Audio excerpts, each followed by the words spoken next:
এই কবি জয়দেব বীরভূম জেলা, আপনারা অনেকেই জানেন যেখানে জয়দেবের মেলাটা হয়।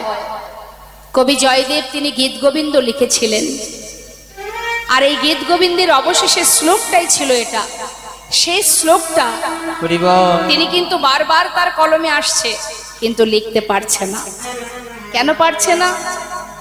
একবার ভাবছে, চিন্তা করছে যে একজন রমণী, রাধারানী হচ্ছে রমণী, তা সেই রমণী একটা নারী, তার যুগলচরণ অনাদি আদি গোবিন্দের মাথায়, এ আমি লিখবো কি করে? বৈষ্ণব সমাজে আমার তো অপরাধ হবে। চিন্তা করে উঠতে পারছে না কি করা উচিত।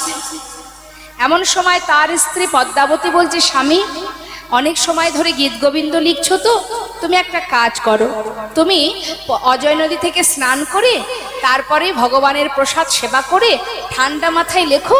আমার মন বলছে এত বড় গীত গোবিন্দ তুমি লিখেছো, অবশেষে বাকি শ্লোকটা কি তুমি পারবে না? নিশ্চয়ই তার কৃপা তুমি পাবেই পাবে। যাও স্বামী, স্নান করে এসো, সময় বয়ে যাচ্ছে, আমি প্রভুর সেবাটা দিয়ে আসি। পদ্মাবতীর কথা মতো কবি জয়দেব তৈল মস্তকে দিয়ে যাচ্ছে স্নান করতে, কিন্তু তার অন্তরে একটাই দুঃখ, গোবিন্দকে স্মরণ করছে। হে গোবিন্দ, তুমি তো বাঞ্ছা কল্পতরু, এত বড় গীত গোবিন্দ লিখেছি, বাকি শ্লোকটুকু আমি কেন লিখতে পারছি না? তুমি আমার এই মনোবাঞ্ছা পূর্ণ করো প্রভু। আমি কি করব তুমি বলে দাও। ভক্ত কাজ, ভগবান ভক্তের শেষ বাঞ্ছা পূর্ণ করবার জন্য নিজে প্রকৃত জয়দেবের রূপ ধারণ করে এবার ধীরে ধীরে পদ্মাবতীর ঘরের সামনে এসে ডাকছে, পদ্মা, ও পদ্মা। হে কি স্বামী, তুমি স্নান করনি? না গো, জানো তো ওই অজয় নদীতে স্নান করতে যাবার সময় না, ওই যে বাকি শ্লোকটা আমার পড়ে আছে, ওটা মনে পড়ে গেল। ভাবলাম স্নান করে আসতে আসতে যদি ভুলে যাই, তাই আর স্নান করা হলো না। শোনো, তুমি দেরি না করে যদি ঘরে জল থাকে আমাকে একটু স্নান করিয়ে দাও। বেশ, এসো, আমি নিজে হাতে তোমাকে স্নান করাবো। পদ্মাবতী সতী রমণী, আজ সে তার ভাগ্যটা দেখুন মা, স্বয়ং গোবিন্দকে পতিরূপে সেবা স্নান করালেন। স্নান করানোর পর বলছে, স্বামী তুমি বিশ্রাম করো, একটু বসো, আমি চললাম মন্দিরে, রাধা গোবিন্দের সেবাটা দিয়ে তারপরে আমি তোমায় সেবা দেব। যেই না প্রসাদের থালা নিয়ে, ভোগের থালা নিয়ে যাবে, এমন সময় ভগবান বলে উঠলেন, পদ্মা, স্বামী কোথায় যাচ্ছ? কেন মন্দিরে? শোনো পদ্মা, আজ আমার প্রচন্ড খিদে পেয়েছে, আজ আগে আমাকে খেতে দেবে, তারপরে তুমি মন্দিরে যাবে। ছি ছি ছি, এমন অলক্ষণে কথা কেউ বলে? আগে তার সেবাটা হোক, এমন করে বলো না। আমি যাবো আর আসবো, অপেক্ষা করো। বললাম না, আগে আমাকে খেতে দাও, আমার প্রচন্ড খিদে পেয়েছে। আর তুমি তো জানো আমার ওই শ্লোকটা ভুলে যাব, কেন তুমি দেরি করছো? তাড়াতাড়ি আমাকে দাও দেখি। স্বামী, এমন কথা তো তুমি কখনো বলো না, একটু অপেক্ষা করো। তাকে সেবা না দিয়ে আমি তোমাকে কেমন করে দেব বলো? একটু বসো। পদ্মা, একটা কথা কতবার বলবো তোমায়, তুমি কেন বুঝতে চাইছো না পদ্মা? আচ্ছা পদ্মা, এই যে তুমি মন্দিরে চলেছো সেবা দিতে, একটা দিনের জন্য তুমি ভাবো না তোমার মন্দিরে রাধা মাধব, আমি স্বয়ং তোমার কাছে এসেছি, আগে তুমি আমাকে দাও। পদ্মাবতী বলছি, স্বামী আজ কি হয়েছে তোমার? ঠিক আছে, তুলসী পত্র দিয়ে ছদ্মবেশী গোবিন্দকে আগে দিয়েছি। সেবার পর ভগবান আসন ছেড়ে যখন উঠে যাচ্ছে, পেছন ফিরে তাকিয়ে দেখছে পদ্মাবতী আসছে। কোথায় যাচ্ছ পদ্মা? কেন স্বামী? সেবার পর তুমি বিশ্রামে যাবে, আমি তোমার চরণ সেবা করব। না না, আজ আর চরণ সেবা করতে হবে না, ওই গীত গোবিন্দটা আমাকে দাও, আমি বাকি শ্লোকটা পূর্ণ করে নিই, আর তুমি গিয়ে সেবায় বসো। গীত গোবিন্দ ভগবানের হাতে তুলে দিয়ে এবার পদ্মাবতীর স্বামীর আসন তুলে নিজের আসন পেতে বসেছে। এদিকে ভগবান গীত গোবিন্দ খুলে দেখছেন, লেখা আছে, আহা, মনে মনে ভাবছে, বদসী যদি কিঞ্চিদপি দন্ত রুচি কৌমদী হরতি দরতি তিমির মতি ঘোর স্ফুরোদ্ধর সিধবে তব বদন চন্দ্রিমা লোচয়তি লোচন চকরম। প্রিয়ে চারুশীল মঞ্জুময়ী মানমণি দানম তমসি মম জীবন তমসি মম ভূষণ তমসি মম ভব জলধি রত্নম সরগরল খণ্ডনং মম শিরসি মণ্ডনং দেহি। জয়দেব এত বড় গীত গোবিন্দ লিখলে অবশেষে এইটুকু লিখতে পারলে না। আমি যে এই যুগে নয় যুগে যুগে আমি যে ভক্তের দাস, ভক্ত মাতা ভক্ত পিতা ভক্ত আমার গুরু, ভক্ত দিলে খাই না দিলে আমি উপবাসে যাই। ভক্তের হাতে প্রেমের ডুরি, ভক্ত যেদিকে ঘোরায় আমি সেই দিকে ঘুরি।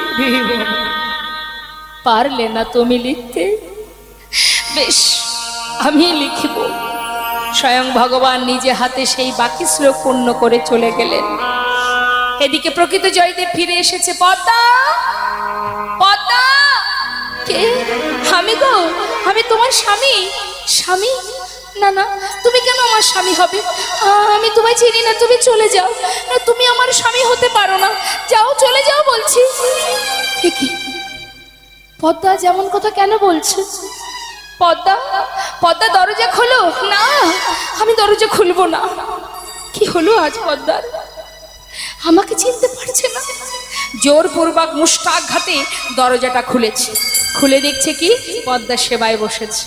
ও তাই তো বলি, কেন আজ আমি গীত গোবিন্দ পূর্ণ করতে পারছি না। ছি পদ্মা, এখনো আমার সেবা হয়নি, এখনো রাধা মাধবের সেবা হয়নি, আর তার আগে তুমি সেবা করছো। ছি পদ্মা, ছি। স্বামী, এ তুমি কি বলছো? আজ পর্যন্ত যে আমি কখনো করিনি, তুমি ভাবছো কি করে আমি তোমাদের সেবা না দিয়ে সেবা করছি? করছো না? এই তো আমি চোখের সামনে দেখতে পাচ্ছি তুমি সেবা করছো, এরপরে তুমি অস্বীকার করবে কি করে? কেন স্বামী, এ কথা তুমি বলো না। আমি নিজে হাতেই তোমাকে স্নান করালাম, তুমি নিজে বললে যে আমার শ্লোকটা মনে পড়ে গেছে তাই আমার স্নান হয়নি। আমি তোমাকে সেবাও দিলাম, চরণ সেবা করতে যাব, আমাকে তুমি বললে পদ্মা বাকি শ্লোকটা পূর্ণ করি, তুমি গিয়ে সেবায় বসো। তারপরে তো আমি সেবায় বসেছি। আমাকে তুমি এমন করে বলো না স্বামী। পদ্মা, আমি বাকি শ্লোক পূর্ণ করেছি। দাঁড়াও, একটু দাঁড়াও। ছুটতে ছুটতে মন্দিরে প্রবেশ করে গীত গোবিন্দ খুলে দেখছে মা স্বর্ণ অক্ষরে ভগবান নিজে হাতে লিখে গেছে। চিৎকার করে উঠেছে, পদ্মা,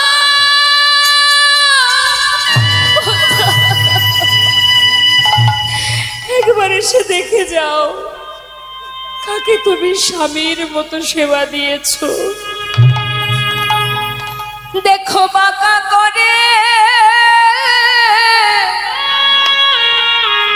বাঁকা লেখা, দেখো বাঁকা করে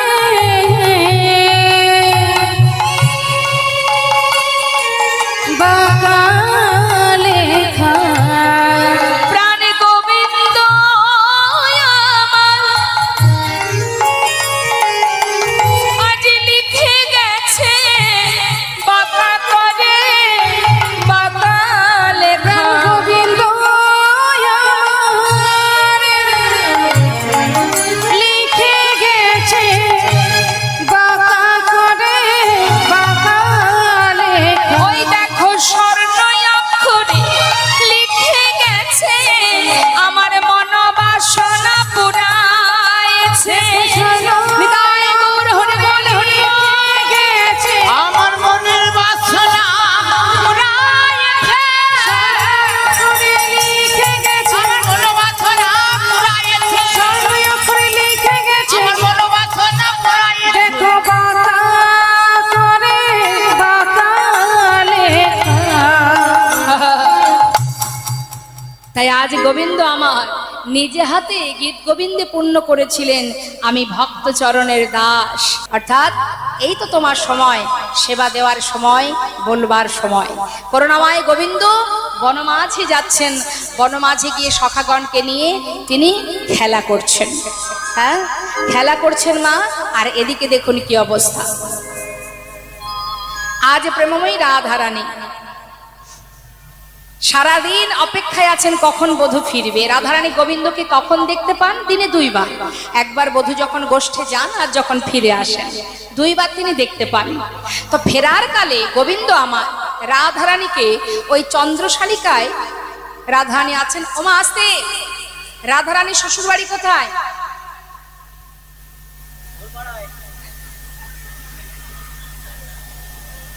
বলুন কোথায় শ্বশুর বাড়ি?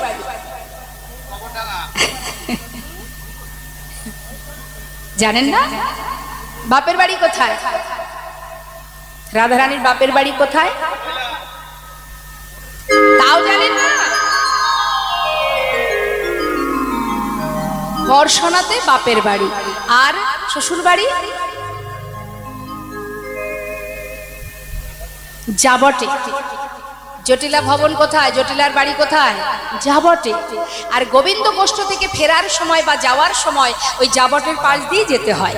রাধারানী চন্দ্রশালিকায় বসে আছে। আসার সময় রাধারানীকে দর্শন করে, সঙ্গে আছেন বলাই দাদা, তাই মুখে কিছু না বলে ইশারা করে চলে গেলেন গোবিন্দ। প্রেমময় রাধারানী তিনি চন্দ্রশালিকা, চন্দ্রশালিকা মানে চিলেকোঠা, সেখানে বসে বসে রাধারানী সখীদের বলছে, এই সখী আমার বধূ কি বলে গেল? সখীরা বলছে, কেন বলবো? হ্যাঁ, তুমি না হরিদাসী কৃষ্ণদাসী, তুমি বুঝতে পারলে না তোমার বধূ কি বলে গেল? আমরা কেন বলবো? বল না সখী, তোরা তো আমার প্রিয় সখী, বল কি বলে গেল? বধূ আসার সময় তার নয়নে নয়ন দিতে দিতে কখন যে দুটো চোখ আমার জলে ভরে গেছে। আমি বধূ কি যে বলে গেল আমি বুঝতে পারিনি, তোরা বল না কি বলে গেল? শোন সখী, তোর বধূ বলে গেল, রাধে আজ নিশীতে আমি তোমার কুঞ্জে আসব। এই যে 10টি অঙ্গুলি দেখালো, তার মানে তোর বধূ নিশি 10 দণ্ডে তোর কুঞ্জে আসবে। আর যে মস্তকের কেশ স্পর্শ করলো, মাথার কেশ স্পর্শ করলেন, কেননা রাধারানীকে বললেন, রাধে তুমি কুঞ্জ সাজাও। তবে কোন কুঞ্জ? কেশ নামক কুঞ্জ, অর্থাৎ কেশর কুঞ্জ সাজাও রাধে, আমি নিশি 10 দণ্ডে তোমার কুঞ্জে আসবো। রাধারানী তো আনন্দ ধরছে না মা, মনের আনন্দে বধূকে সেবা দেবে বলে বাদিনীকে আড়াল করে সখী বেষ্টিত হয়ে কুসুম চয়ন করে মনের আনন্দে কুঞ্জ সাজাচ্ছে। তা কুঞ্জটা সাজাচ্ছে মনের খুশিতে, মনের আনন্দে। মহাজন পদাবলিতে বলছেন, দেখো দেখো ফুলে রয়াছি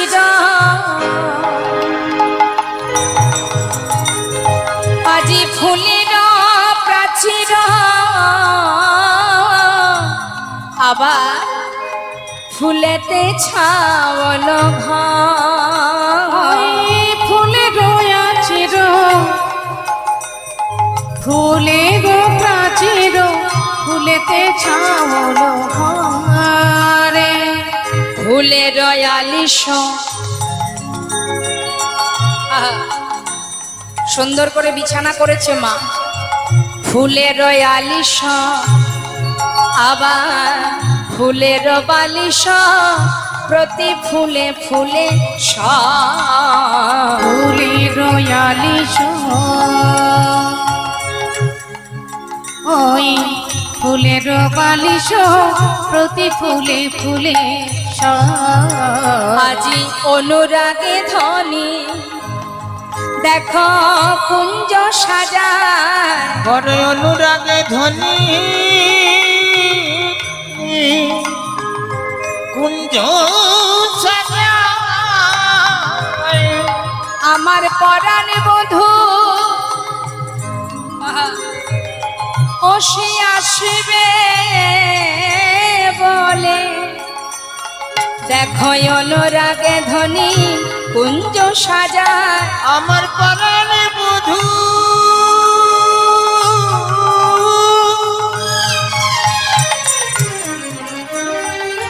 সে যে আসবে বলে,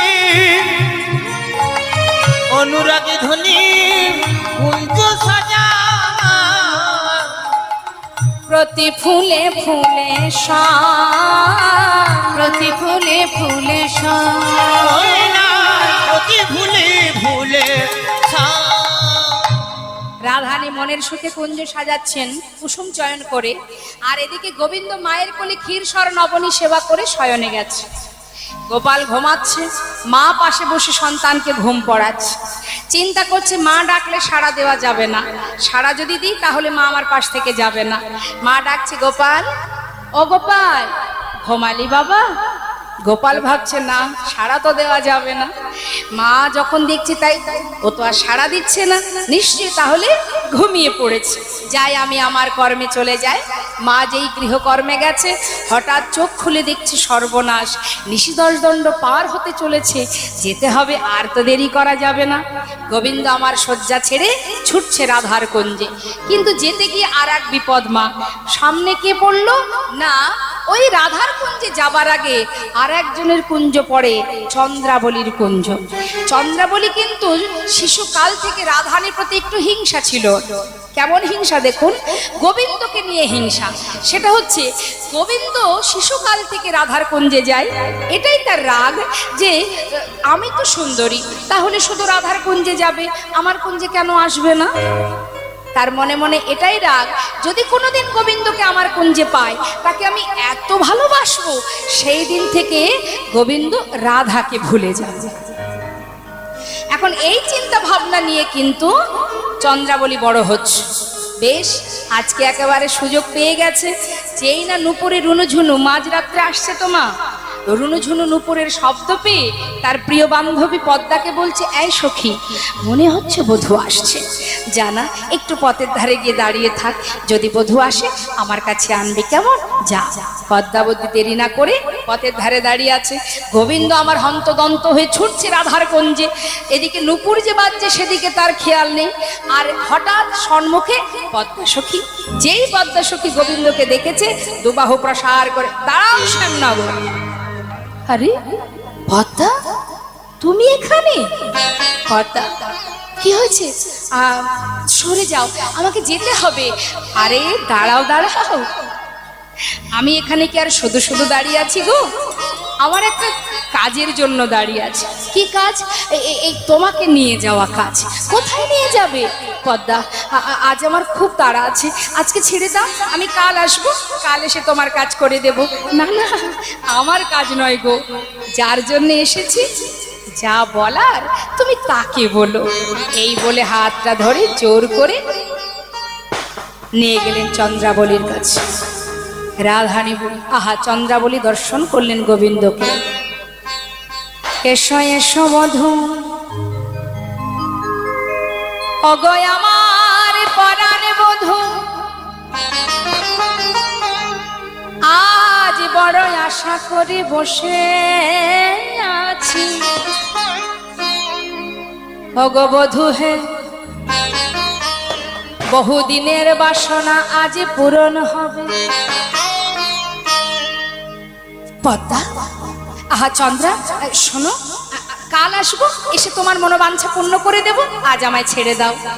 আহা বধূ, এতদিন পরে যখন তোমাকে পেয়েছি, আর তো আমি তোমায় ছাড়বো না। যদি কোনো ভিখারি পথে যেতে যেতে মূল্যবান সম্পদ খুঁজে পায়, সে কি সেই মূল্যবান সম্পদ ফেলে রেখে চলে যায়? আজ যখন এসেছো বধূ, সারা রাত তোমায় সেবা দেব। ও বধূ, এই পথে নীতি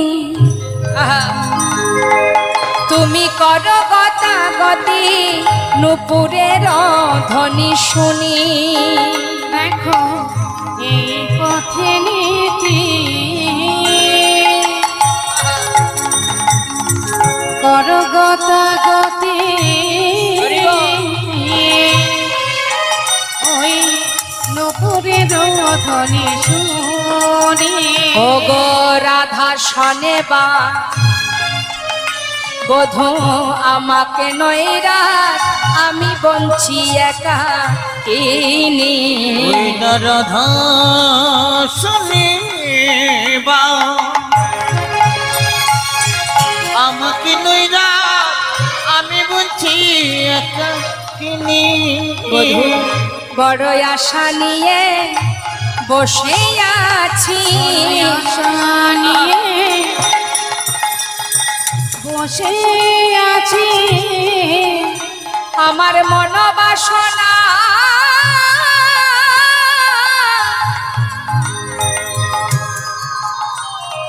আজ পুরাইবার লাগি। অবধূ বড় আশা করে বসে আছি, আমার মনের বাসনা হরি বল। পুরাবার লাগি বড় আশা করে বসে আছি। আমি আর কিছু চাই না বধূ, আশা করে বসে আছি, আমি আর তো কিছু চাই না বধূ, আহা তোমায় সেবা দেব বলে। আর তো কিছু চাই না প্রভু, আমি তোমায় সেবা দেব বলে, আর তো কিছু চাই না প্রভু, তোমায় সেবা দেব বলে, আর তো কিছু চাই না প্রভু। বড় আশা করে বসে আছি, ওই আমি বলছি একাকিনী, আমি বুঝি একাকী। কেউ যদি ভগবানের কাছে ক্রন্দন করে সে তো বাধা পড়বেই মা। সে যেমনই সেবা দিক না কেন, সঠিক সেবা দিক বা না দিক, সে যদি কাঁদে ভগবানের কাছে, যদি কাঁদে ভগবান কিন্তু তার কাছে বাধা পড়বে। যেমন মহাভারতে বাবা বিদুরের ঘরে বিদুরের স্ত্রী কলা সেবা দিতে গিয়ে খোসাটা দিয়েছিল, তাই না? ভগবান তো সেটাই সেবা করেছিলেন, ভালোবেসে ভক্তি ভরে দিয়েছিলেন। সেই জন্য চন্দ্রাবলী যখন নিজের মনোবাঞ্ছা পূরণের জন্য গোবিন্দের কাছে কাঁদছেন, গোবিন্দ ধরা পড়ে গেছে, আর কিছু করার নেই। বাঞ্ছা কল্পতরু, ভক্ত বাঞ্ছা পূর্ণ করাই তো তার কাজ, বাধা পড়ে গেছে। কিন্তু যখন চন্দ্রাবলীর কুঞ্জে গোবিন্দ সারা রাত বাধা পড়ে আছে, চন্দ্রাবলী সেবা দিচ্ছে, এদিকে অপরদিকে রাধারানীর অবস্থা কি? সারা রাত পথ চেয়ে, পথের দিকে চেয়ে চেয়ে নিশি প্রভাত। সখী, তোরা যে বললি বধূ আসবে, সে তো এলো না সখী। সে কি জানে না আমি বাদিনীর ঘরে থাকি? সকল বাদিনীকে আড়াল করে কুসুম চয়ন করে এত সুন্দরভাবে কুঞ্জ সাজিয়েছি যার জন্য, সে যদি নাই আসবে তাহলে সারা রাত কৃষ্ণ সেবা থেকে বঞ্চিত হয়ে আমাকে কেন এমন করে বধূ কষ্ট দিল সখী? আজকে রজনীটা আমার বৃথা গেল, আমি তো বধূ সেবা দিতে পারলাম না। যার জন্য কুঞ্জ সাজিয়েছি সে যদি নাই আসবে তাহলে আর অপেক্ষা করে লাভ কি? চল সখী, যেমন সুন্দর করে সাজিয়েছি সবকিছু নিয়ে ওই যমুনার জলে ভাসিয়ে দেব। সমস্ত ফুলমালা ছিঁড়ে নিয়ে এবার রাধারানী মনের দুঃখে সেই ফুলমালা ডালা নিয়ে ছুটছে যমুনার জলে বিসর্জন করতে। যখন বিসর্জন করতে যাচ্ছে গোবিন্দের কাছে মনের কথা স্মরণ করছে, বধূ তুমি এলে না বধূ, বড় আশা করে সারা রাত পথ চেয়ে বসেছিলাম, সেবা থেকে বঞ্চিত করলে আমায় বধূ গো। মনের দুঃখ রাধারানী গোবিন্দের কাছে জানাচ্ছে আর যাচ্ছে আর বলছে, দেখা দা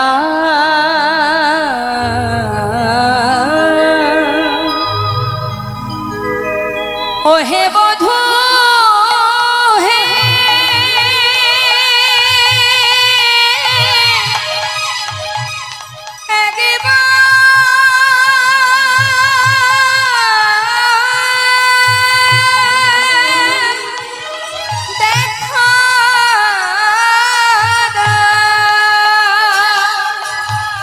দেখা দা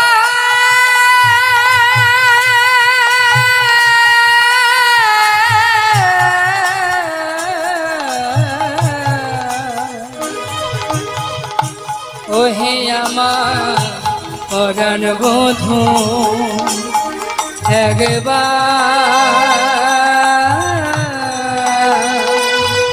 দেখা দাও। সুন্দরলা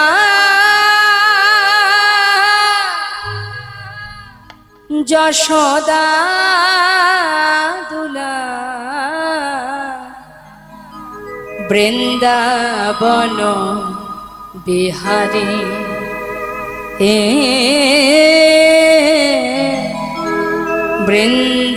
বৃন্দাবন বিহারী সুন্দর লাল যশোদা দুলাল বৃন্দাবন বিহারী বৃন্দাবন বিহারী ভক্ত ডাকিলে তুমি রহিতে পারো না, ওই ভক্ত ডাকিলে রহিতে পারো না। ইহাই তব বেদে শুনি, ইহাই তব বেদে শুনি, ইহাই তব বেদে শুনি, ইহাই তব বেদে শুনি। বৃন্দাবন বিহারী ও সুন্দর যশোদা দুলাল বৃন্দাবন বিহারী বৃন্দাবন বিহারী। তুমি একবার আসি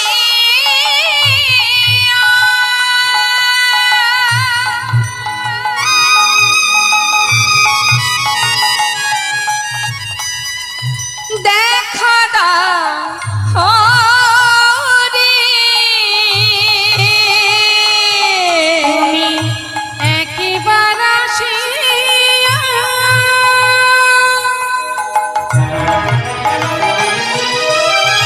দেখা দাও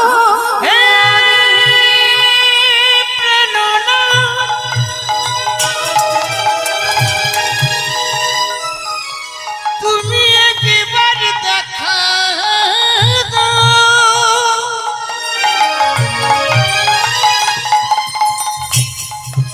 দেখা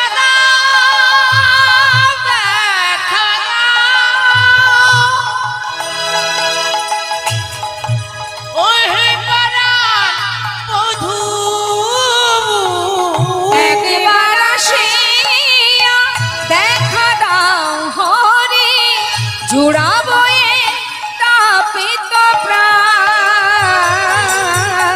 বৃন্দাবন বিহারী দায় গৌর হরি ওই বল হরি বল। বৃন্দাবন বিহারী দেখা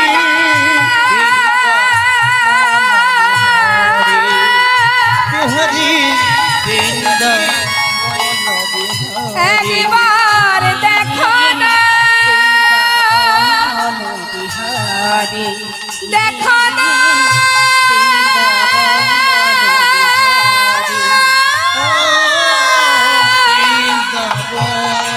দেখা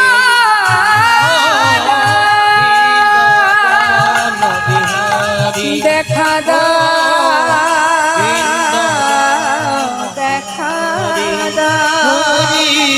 দেখা দাও, দেখা দাও,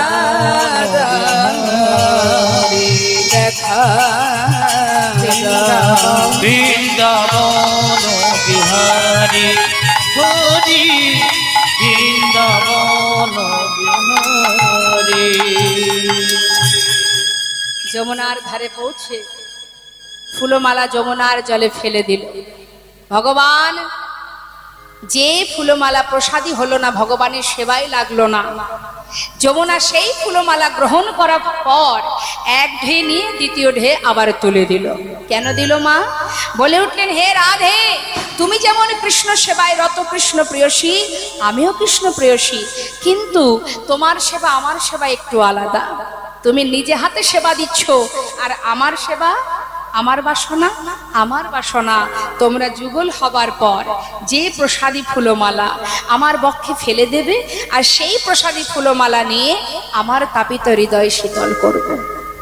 তাই রাধে, এটা তো কৃষ্ণ প্রসাদী নয়, এ মালা আমি নেব না। তুলে দিলেন যমুনার তীরে। রাধারানী সব কিছু দেখে আবার ফিরে গেলেন। যখন কিনা ফিরে গেলেন মা, তখন নিশি প্রভাত হয়ে গেছে। হঠাৎ গোবিন্দ আমার চন্দ্রশালিকায় সারা রাত চন্দ্রার হাতের সেবা নিতে নিতে দেখছে, তাই তো নিশি 10 দণ্ড পার হয়ে প্রভাত হয়ে গেল। হঠাৎ দেখছে কি পাশে চন্দ্রাবলী ঘুমিয়ে পড়েছে। যেই না দেখেছে চন্দ্রা ঘুমিয়ে আছে, সুযোগ পেয়ে গোবিন্দ আমার চন্দ্রার কুঞ্জ ছেড়ে ছুটলেন রাধার কুঞ্জে। দূর থেকে দেখছেন যে রাধারানী আর সখীরা যে আসছে কে যেন নীলবসন পরিধানে। সখীদেরকে বলছে, সখী, এই সখী, দেখ তো কি যেন আসছে মনে হচ্ছে। তবে নীলবসন পরিধানে মানে আমার বধূ নয়, নিশ্চয়ই বধূর দাদা। তো যদি আসে তাকে আসন পেতে বসতে দিস। এদিকে অনাদি আদি গোবিন্দ আমার, সে যেই না এসে পৌঁছেছে মা, তখন কিন্তু নিশি 10 দণ্ড পার হয়ে সকাল, প্রভাত হয়ে গেছে। আর তাই না দেখে সখীরা আমার রাধারানীর কাছে কথা শুনে গোবিন্দকে দেখতে পেয়ে কোনো কথা না বলে আসন পেতে বসতে দিয়েছে। পাতা আসনে বসে আছেন গোবিন্দ, আর মনে মনে ভাবছেন সময় মতো আসতে পারেনি, ভেবেছিলাম হয়তো আমাকে কত কথা শুনতে হবে। যাক বাবা, আসন পেতে বসতে যখন দিয়েছে নিশ্চয়ই কিছু বলবে না, মনের আনন্দে বসেছে। আর রাধারানী আমার দাদা ভেবে, বলাই দাদা ভেবে প্রণাম জানাচ্ছেন। প্রণাম করে ঘোমটার আড়াল থেকে জিজ্ঞাসা করছেন, দাদা আপনি কেমন আছেন? মা রোহিণী মা ভালো আছেন তো? মায়ের কুশল বলুন দাদা। যেই না বলেছে গোবিন্দ ভাবছে, আচ্ছা তাই বলি, ঘটা করে বসতে দেওয়া কেন? চিনতে পারোনি? বলি, ও রাজনন্দিনী, আমি বলরাম নই, বলরাম নই, রাম অনুজ, রামের ছোট ভাই। যেই না বলা, সঙ্গে সঙ্গে রাধারানী আমার নিজের বদন থেকে ঘোমটাটা খুলে মা যেই না গোবিন্দের আপদমস্তক একবার চোখে দেখেছে, সঙ্গে সঙ্গে আবার ওরাই বিনোদিনী মানে হইল মা, বিনোদিনী মানে হইল মা, বিনোদিনী মানে হইল মা। তা দেখিয়া কুল নাগরকা, তা দেখি আকুল নাগরকা, ওই না তা দেখিয়া এখনো নাগরকা। এবার পড়িল রাধার চরণ তলে, পুরিল রাধার চরণ তলে, পড়িল রাধার চরণ তলে, পড়িল রাধার চরণ তলে, ভাসালো ধরণী নয়নের ওই না জল, ভাসাল ধরণী নয়নের জলে, ভাসাল ধরণী নয়নের জলে, ভাসায়ে দিল গো, ভাসায়ে দিল গো, ভাসায়ে দিল গো, ওই না ভাসায় দিল গো, নয়নের জলে চরণ ভাসায়ে দিল গো, নয়নের জলে বলে চরণ, ক্ষমা করো, ক্ষমা করো, নয়নের হরি বল, হরি বল, হরি ক্ষমা করো, নয়নের জলে চরণ, ক্ষমা করো, ক্ষমা করো, নয়নের জলে চরণ, ক্ষমা করো, ক্ষমা করো। নয়নের জলে এবার চরণ, ভাসায় দিল গো, ভাসায়ে দিল গো। যেই না রাধারানী আমার নীলবসনে বদনটা আড়াল করেছে মা, গোবিন্দ দেখছে হ্যাঁ এবারই হয়েছে, এতক্ষণে ঠিক কাজটাই হয়েছে। অপরাধ করেছি, সাজা হবে না তাই আবার হয়। চরণটা ধরলেন রাধারানী, রাধে অপরাধ করেছি, ক্ষমা করো।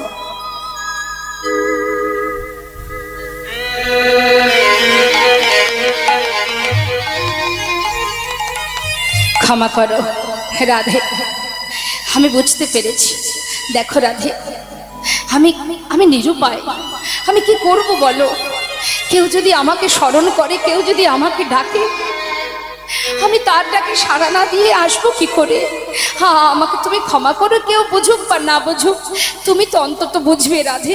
হ্যাঁ, আমাকে তুমি ক্ষমা করো, আমি সময় মতো আসতে পারিনি, আমি মানছি আমি অপরাধ করেছি, তাই বলে তুমি এমন করে বদনটা আড়াল করে থেকো না রাধে। ক্ষমা করো, ক্ষমা করো ও গো রাধে।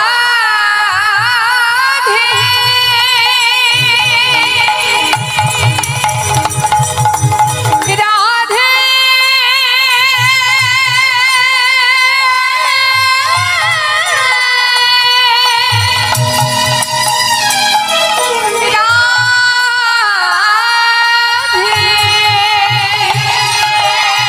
ক্ষমা করো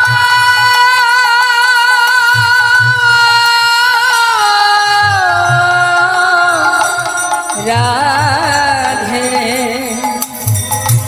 ও হে বৃষভানু রাজনন্দিনী, একবার ক্ষমা করো।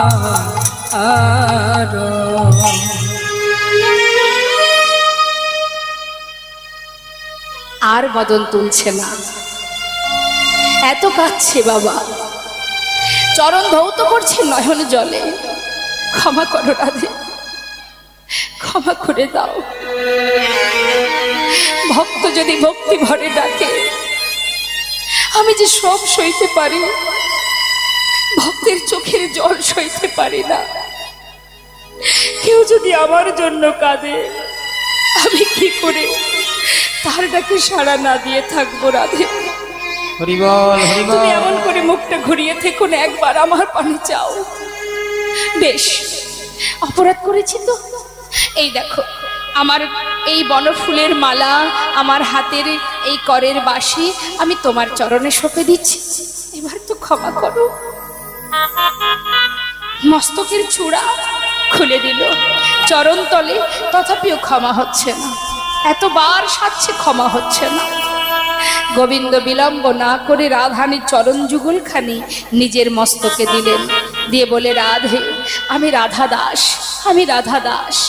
দেহি পদ পল্লব মোদার, দেহি পদ পল্লব মোদার, দেহি পদ পল্লব মোদার, দেহি পদ পল্লব মুদার।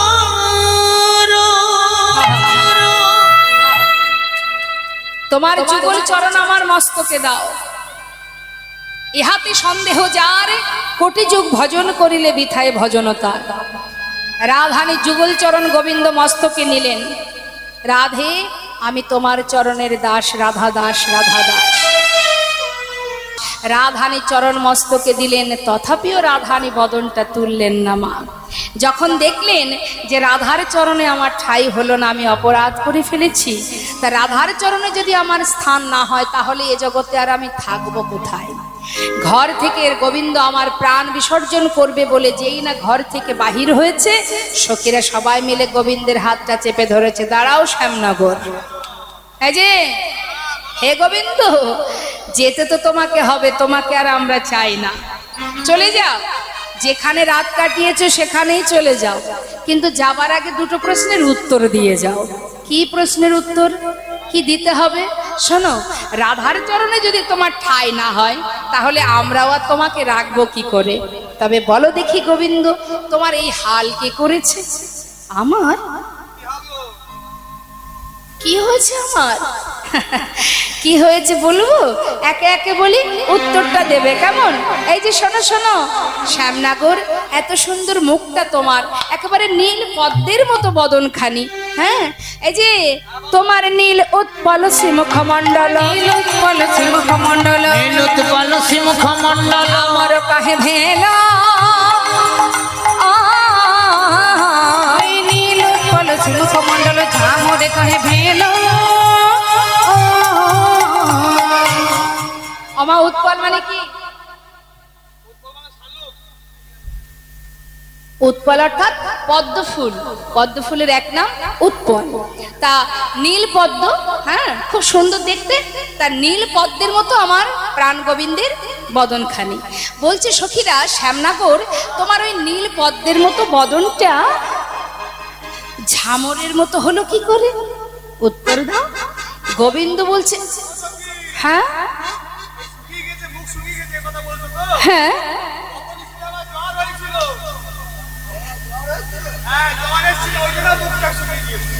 মদনা জরে তনু তাহা তন জাগরে নিশি জ্ঞান, মদন জরে তনু তাতলে যা করে নিশি জ্ঞান, জেগে জেগে নিশি গেল, জেগে জেগে নিশি গেল, জেগে জেগে নিশি গেল, জেগে জেগে নিশি গেল।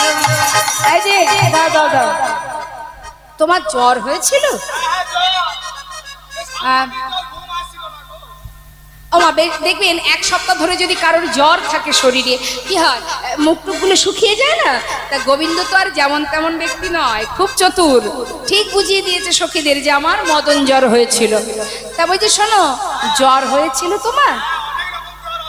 বেশ,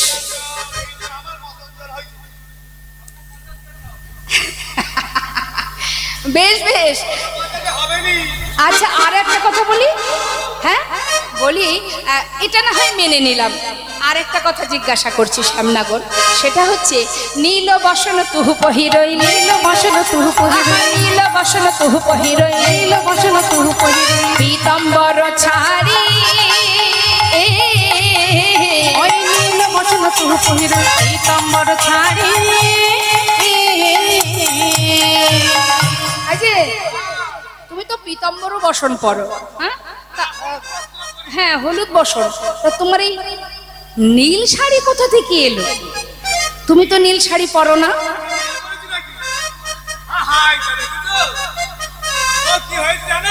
কি?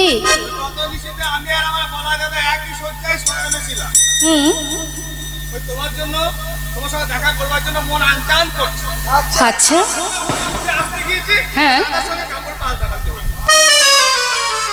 আচ্ছা আচ্ছা, মানে বসনটা বদল বদল হয়ে গেছে। তা যখন তুমি বসন পড়েছিলে ঘরে কি আলো ছিল না? দেখে পড়তে পারোনি?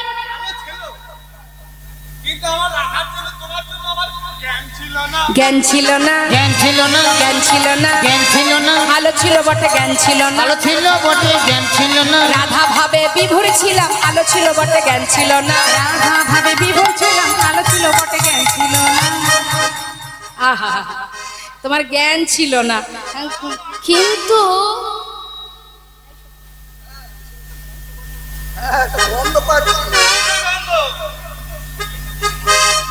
এই যে তোমার শাড়ি থেকে এই নীলবসন থেকে যে গন্ধটা পাচ্ছি না, এটা কেন মনে হচ্ছে যে পুরুষের শাড়ি নয়। ঠিক করে বলবে, দাদা শাড়ি না দিদির শাড়ি, দাদা শাড়ি না দিদির শাড়ি, দাদা শাড়ি না দিদির শাড়ি, দাদা শাড়ি না দিদির শাড়ি, দিদি দিদি গন্ধ বেরোয়, দাদা শাড়ি না দিদির শাড়ি, দিদি দিদি গন্ধ বেরোয়, দাদা শাড়ি না দিদির শাড়ি। ঠিক আছে, এটাও মেনে নেওয়া যাক। আর একটা কথা জিজ্ঞাসা করি, এই যে বলো দেখি শ্যামনগর, সিন্দুর কাহে ললাট পরি, সিন্দুর কাহে ললাট পরি, চন্দন কাহা গেল, সিন্দুর কাহে ললাট পরি, চন্দন কাহা গেল। সদা সর্বদাই তোমার ললাটে চন্দন থাকে, আজ সিঁদুর এলো কোথা থেকে? ও, সিঁদুরের কপালে সিঁদুরের কথা বলছো? আজকে অমাবস্যার দিন না, আজকে সন্ধ্যাবেলায় মা, আমি আর বলা দাদা মায়ের মন্দিরে আচ্ছা, গিরি গোবর্ধন গৌরী সেবিতে সিন্দুর ভালে নীল, গিরি গোবর্ধন গৌরী সেবিতে সিন্দুর ভালে নীল, গিরি গোবর্ধন গৌরী সেবিতে সিন্দুর ভালে নীল। গৌরী মায়ের পূজা করতে গিয়ে সিঁদুর কপালে পড়তে হয় না, তাই সিঁদুর লেগেছে। মনে মনে সখীরা বলছে তুমি বড় চতুর শ্যামনগর। আরেকটা কথা জিজ্ঞাসা করব, এখনো আছে শ্যামনগর, বলি ওই সারা গায়ে নখ নির্গত ক্ষত বক্ষসী, নখ নির্গত ক্ষত বক্ষসী, দেওয়াল কোন নারী, ওই নখ নির্গত ক্ষত বক্ষসী, দেওয়াল কোন নারী। তোমার তোমার সারা অঙ্গে, বুকের উপরে, হ্যাঁ, সারা দেহে যেন মনে হচ্ছে কোনো নখের দাগ। কোন রমণী দিয়েছে এটা? হ্যাঁ, নারীর নখের আঘাত নয় এগুলো, তোমার বুঝতে ভুল হচ্ছে। তাহলে এগুলো কিসের দাগ? ওই কালকে রাত্রে আমার বাছুরি হারিয়ে গিয়েছিল। আচ্ছা, খুঁজতে খুঁজতে খুঁজতে খুঁজতে কাঁটা গাছের উপরে পড়ে গিয়েছিলাম। ওই কাঁটার আঁচলে, রমণীর নখের আঁচলে। কণ্ঠকে তনু ক্ষত বক্ষত কাহে ডরাইতে গরি, কণ্ঠকে তনু ক্ষত বক্ষত কাহে ডরাইতে গরি। কণ্ঠকে তনু, কণ্ঠক মানে কাঁটা, তনু মানে দেহ, কাঁটার দাগ এগুলো। বাহ বাহ বাহ, খুব ভালো কথা। আরেকটা কথা জিজ্ঞাসা করবো, শ্যামনগর অঞ্জন কাহে গণ্ডস্থলে, অঞ্জন কাহে গঞ্জস্থলে, অঞ্জন কাহে গণ্ডস্থলে, অঞ্জন কাহে গঞ্জস্থলে। বাবা, অঞ্জন মানে কি? কাজল। গণ্ডস্থল মানে গাল। বলছি চোখের কাজল গালে এলো কি করে? অঞ্জন কাহে গণ্ডস্থলে, অঞ্জন কাহে গঞ্জস্থলে, হৃৎখঞ্জন অধরে, অঞ্জন কাহে গণ্ডস্থলে, হৃৎখঞ্জন অধরে। হৃৎখঞ্জন অর্থাৎ বুকের মাঝে, অধর মানে বদন। মনে হচ্ছে কেউ বুকের উপরে বদন দিয়ে কামড়িয়েছে। হ্যাঁ, কে করেছে এমন কাজ? উত্তরের প্রতি উত্তর দিতে পারা যায় শশী শেখরে, ওই নয় উত্তর প্রতি উত্তর দিতে পড়া যায় শশী শিখরে। নাগর আমার হার মেনেছে, নাগর আমার হার মেনেছে, দেখো নাগর আমার হার মেনেছে, শ্যামনগর আমার হার মেনেছে, উত্তরের প্রতি উত্তর দিতে নাগর আমার হার মেনেছে, উত্তরের প্রতি উত্তর দিতে নাগর আমার হার মেনেছে, উত্তর প্রতি উত্তর দিতে নাগর আমার হার মেনেছে। উত্তর দিতে পারা যায় শশী শেখরে। ওই নয় উত্তর প্রতি উত্তর দিতে পড়া যায় শশী শিখরে। কি হলো? পালাচ্ছ কেন? উত্তর দিয়ে যাও। আর উত্তর হচ্ছে না মা, যাও যাও চলে যাও, এটাই ভালো। যেখানে সারা রাত ছিলে সেইখানে চলে যাও, এটাই তোমার উপযুক্ত জায়গা। গোবিন্দ দেখছে সখীদের কাছেও আমার জায়গা হলো না, তাহলে এ প্রাণ আর রেখে লাভ কি? এবার গোবিন্দ চলে যাচ্ছে। যেই না গোবিন্দ চলে গেছে, গোবিন্দ আমার যমুনার ধারে রাধা নাম অঙ্কিত করে সেখানে বসে বসে কাজ, রাধা রাধা নাম জপ করছে। আর এদিকে কি হলো মা?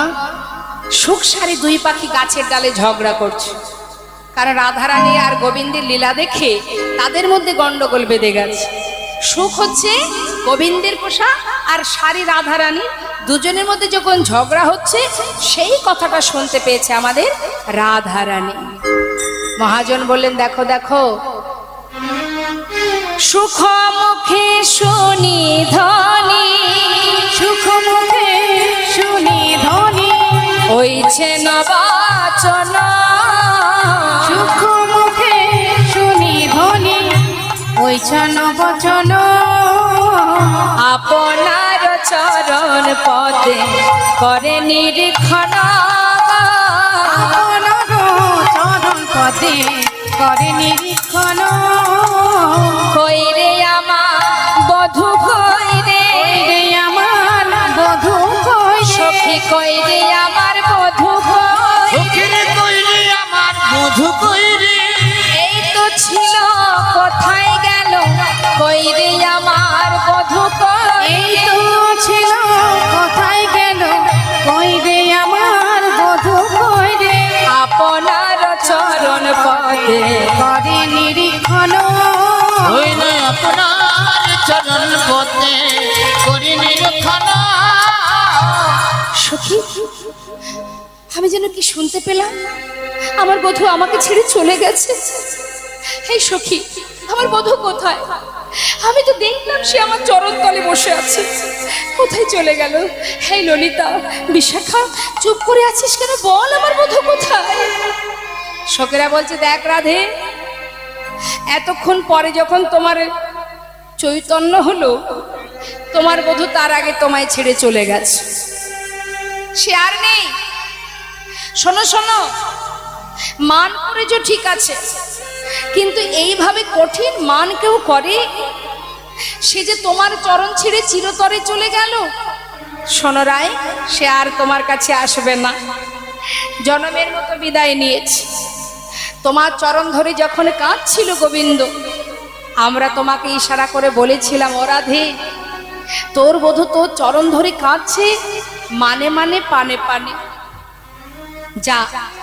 ইশারা করেছিলাম, সোজাসুজি বললে তুই তো বধূর কাছে ছোট হয়ে যেতিস, তাই সোজাসুজি না বলে একটু ঘুরিয়ে বলেছিলাম, রায় ও রায়, মানে মানে পানে পানে, মানে মানে পানে পানে, মানে মানে পানে পানে, মানে মানে পানে পানে, যে দেখ বধুর বদন পানে, মানে মানে পানে ওই পানে। নাচে দেখে বধুর বদন পানে, মনে মনে পানে পানে। কি সুন্দর কথা মা।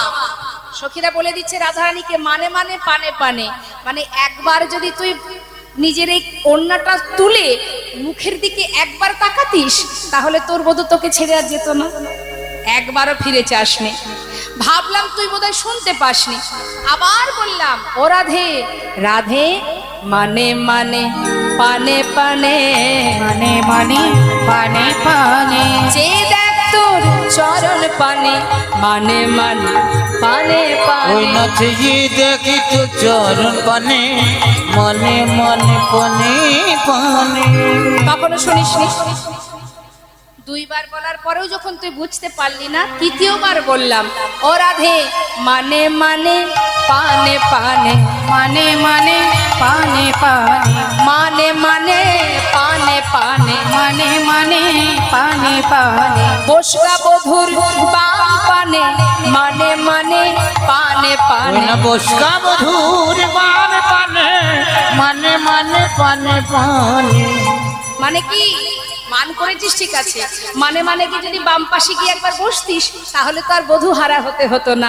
শুনতে পাসনি, একবার নয় 3 বার ইশারা করেছি। এখন মান করেছিস তো বেশ, তো মান করে কাঁদছিস কেন? আর তোর বধূ ফিরে আসবেন, যা বসে বসে কাঁদ। মান কয়লি তো কয়লি, কলহে কাহে কাদশী, কলহে কাহে কাদোষী, বলি কাঁদে কি রায়, কাঁদে কি রায়, বলি কাঁদে কি রায়, কাঁদে কি রায়, ওরে মান করে কেউ কাঁদে কি রায়, মনে করে কেউ কাঁদে কি রায়, মানি যে নারী সর্বস্ব ধন, মান করে কেউ কাঁদে কি রায়। মন যে নারীর সর্বস্ব ধন, মনে করে কেউ কাঁদে কি রায়। মায়েরা আপনারা মান করেন? আপনারা মান করেন? হ্যাঁ, মান করে কখনো কিন্তু কাঁদবেন না, একটা কথা বলে দিই শুনুন। মান যদি করেছেন তো কাঁদবেন না। কেন? মান করে যদি কেউ কাঁদে তাহলে মানের গরব থাকবে না। মান করবেন তো মান করবেন। মান কয়লি তো কয়লি, কলহে কাহে কাদোষী, করেছিস তো করেছিস, মান করে এবার কাঁদছিস কেন? কাঁদলে মানের গরব চলে যাবে, খবরদার আর কাঁদিস না। তা মাগো, মান তো হয়, কি নিয়ে মান হয়? অনেক রকমের। নারী জাতির মান হচ্ছে সর্বস্ব ধন, কথায় কথায় নারী জাতি মান করে, তাই না? তা বলছি শোন, নারী জাতির সর্বস্ব ধন হচ্ছে মান, তাই মানটা করবি কিন্তু কাঁদবি না, কেউ কাঁদবেন না, কেমন? মান করে বসে থাকবেন। এখন মান ভাঙানোর তো অনেক পদ্ধতি আছে। যারা মান করে, সেই বাড়ির কর্তামশাই যারা হন, তাদের তো অনেকভাবেই নারী জাতির মান ভাঙাতে হয়। মান ভাঙানোর অনেক উপায় আছে। তো যাই হোক, এবার সবাই মিলে যখন সখীরা যখন রাধানীকে বলছে, শ্রীমতী রাধানী বলছে, সখী তোরা এমন করে বলিস না, আমি তো বুঝতে পারিনি যে বধূ আমায় ছেড়ে চলে যাবে। আমি না হয় মান করেছিলাম, তোরা তো সবাই ছিলি, তাকে তো তোরা ধরে রাখতে পারতিস। আজ আমি বুঝেছি সখী, এতদিন ভেবেছিলাম পরাণ বধূ শুধু আমার, কিন্তু আজ বুঝলাম বধূ শুধু আমার একার নয়, সবহ বল্লভ গান, সে সকলের।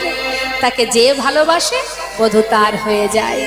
সখী রে, এখন আমি কি করব বল, আমাকে বলে দে কোন পথে গেলে আমি বধূর দর্শন পাবো।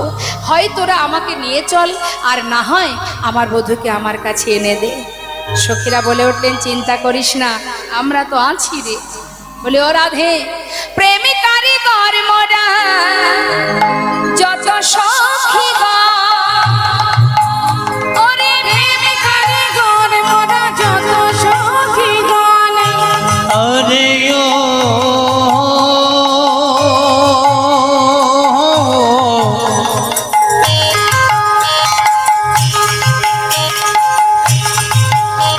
अरे ओ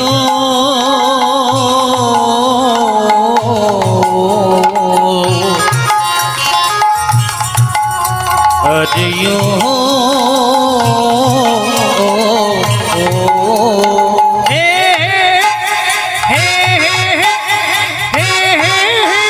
প্রেমিকারি গণ মোরা যত সখী গণ। ওরে ভাঙিলে গড়িতে জানি পিরিতি রত, ওটা ভাগিলে গরিতে পারি ফিরতি যত, ভাঙিলে গড়িতে জানি পিরিতি রত।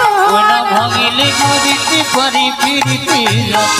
আমরা প্রেমের কারিগর, আমরা প্রেমের কারিগর, আমরা প্রেমের কারিগর, আমরা প্রেমের কারিগর, ভাঙি করি নিরন্তর, আমরা প্রেমের কারিগর। ভাঙি গড়ি নিরন্তর, আমরা প্রেমের ওটা কারিগর। ভাগিলে গরিতে পারি ফিরতি যত, ভাঙিলে গড়িতে জানি পিরিতি রত। ওই ভাঙিলে গরিতে পারি ফিরতি যত।